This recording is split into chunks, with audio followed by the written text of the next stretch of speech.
Two of the biggest and most controversial developments in the world of tabletop role-playing games have been Critical Role and professional DMing itself. Inevitably, in comments and threads about the state of role-play gaming, somebody parachutes in just to say three cynical words: Matt Mercer effect. And in my video about the perceived DM shortage, in which I mentioned that I've begun running paid games, a commenter referred to my practice as predatory. Did Matt Mercer single-handedly ruin D&D for ordinary grognards like me? And is paid DMing going to completely destroy the hobby by making it a wasteland of soulless capitalism? Well, I'll give you my take in this video. I'm Dave, and this is the one and only RPG Rundown.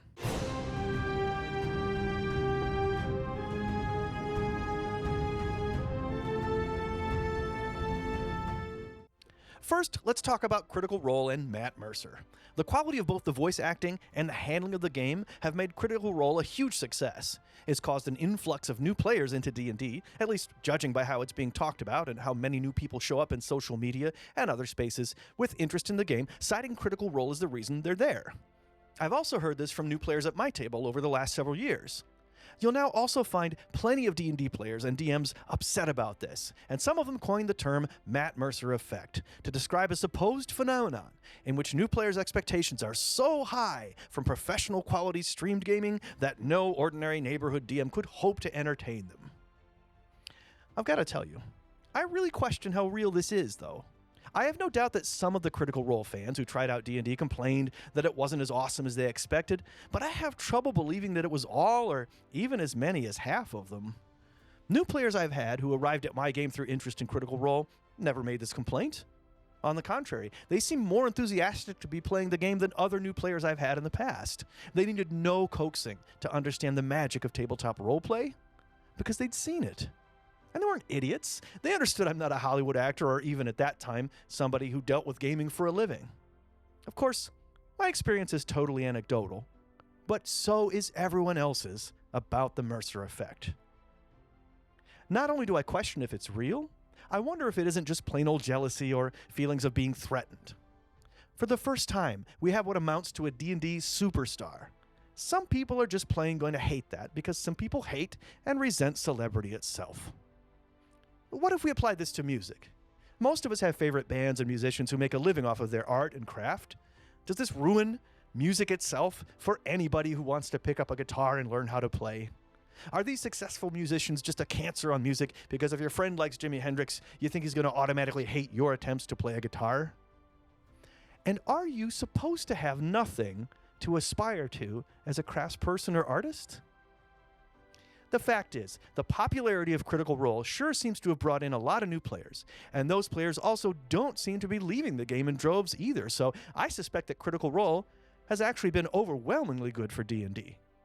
Are we really going to gatekeep this hobby to deliberately make it feel like some exclusive thing? Do we really think that this success is nothing more than some big, hobby-wide, massive, permanent sellout? Which brings me to the topic of professional DMing and the recent growth of D&D from an obscure hobby to a more mainstream pursuit. The advent of paid DMing is another sign that our little TTRPG hobby is growing into something that can be a vocation. Again, just like being a professional musician. Another commenter on my DM shortage video proclaimed that this is a hobby, not a job, and it should stay that way. There's a sentiment out there, especially among grognards like me, that if you're doing it for money instead of pure enjoyment, then you're doing something immoral and only greedy. I'm going to make that musician comparison again. The singer from your favorite band, are they predatory and greedy? Or are they offering you the best entertainment value they can because they can spend all of their work time on their craft and their art? Well, I feel the same way about RPG gaming. Since I've begun to create content and run paid games for a living, my connection with and focus on this hobby has skyrocketed my skill and even, yes, pure enjoyment and enthusiasm over it. Now, I know that I'm lucky to be able to do that. I'm not selling you some bootstrap story. I'm just making the point that being able to make all of this my sole focus has made me better at it. Now, it's true that paid games feel a little pricey to players, even though the pay rate is pretty low for me, especially when you factor in prep time, including across different rule systems and so forth. But nonetheless, it's a bit of a luxury for the players. But that's just my point. Yes, this is a hobby we're passionate about. Yes, many of us have been into it our entire lives and maybe even feel our egos and our very identities wrapped up in it. But it's not food and shelter. It's not medication. It's a creative and interesting way to have fun. Nobody's hooking you on manufactured insulin and then jacking up the price. If you and your friends want to play D&D and don't feel you can afford to hire a pro DM, there's an answer right in front of you. One of you can learn to run the game as a DM. No, it's not easy.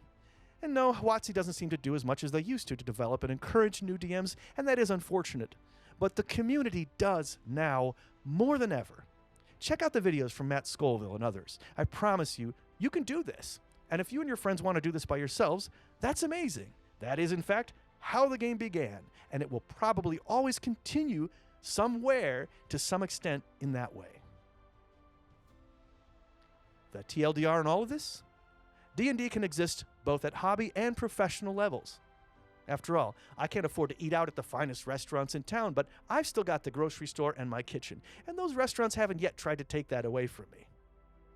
I'm sure there's no dearth of opinions on this, and mine is just one. Let me know what you think by leaving a comment, and if you're into what I cover on this channel, throw me a like and subscribe too. And until next time, may all your 20s be natural.